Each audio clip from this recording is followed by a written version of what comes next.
Move on now, and China's foreign ministry has stated today that the Dalai Lama's succession through his reincarnation must be approved by China's central government. The succession must comply with Chinese laws and regulations, as well as religious rituals and historical conventions.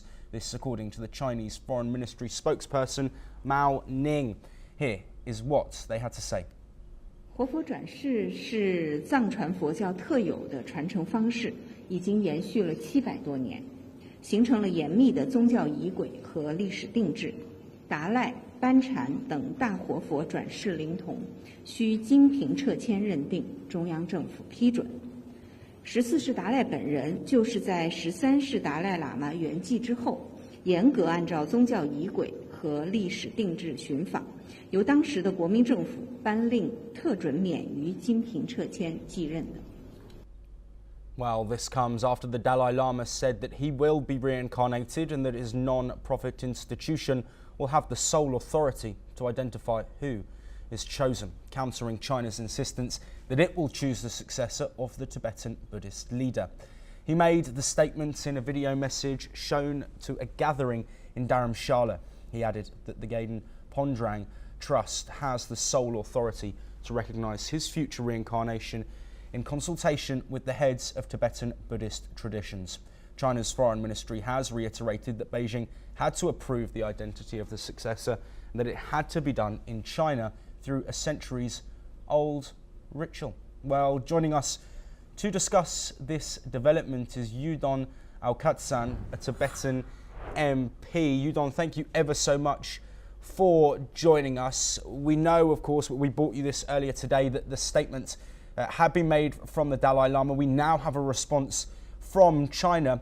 I want to ask you about the significance of this moment, not just the Dalai Lama confirming that his reincarnation will take place after his death, but also the comments that China have made. Well, if you are going back, first of all, to the statement of His Holiness, which we have been eagerly awaiting, and he made the statement at the August gathering of the 15th Tibetan Religious Conference. It's a very, very prestigious conference where all the high lamas of the Tibetan Buddhism and Phön, representatives are there. So he made the statement very clearly.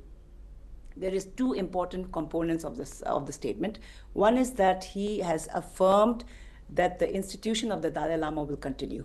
Secondly, that the sole responsibility, although he has the sole authority, the responsibility of it will be for the search and the recognition will be with the Office of Tibet, Office of His Holiness the Dalai Lama. It's called the Gandhin Podrang in Tibetan.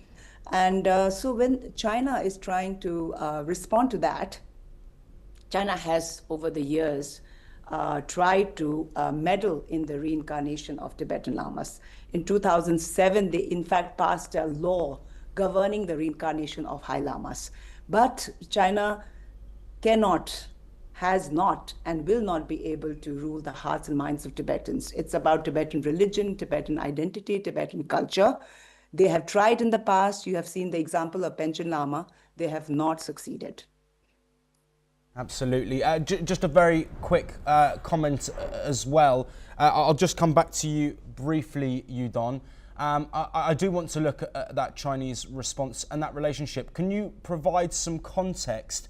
Obviously, the situation between China and the Tibetan people has been a strained one. Could you inform us about how that has been over recent times and the significance of this moment in that relationship? Well, China has really occupied Tibet since it took over, and complete occupation of Tibet happened in 1959. Since that, we have actually attempted to find a solution to the China-Tibet conflict, but we have not been able to. For the last many years, there's a stalled negotiation. We are attempting to have a negotiation with China on a solution, a right, meaningful solution to the Tibetan problem. But so far, we've not gotten the China to come on table, to the negotiating table. Yes, Yudon, you will be staying with us because we are looking at the reactions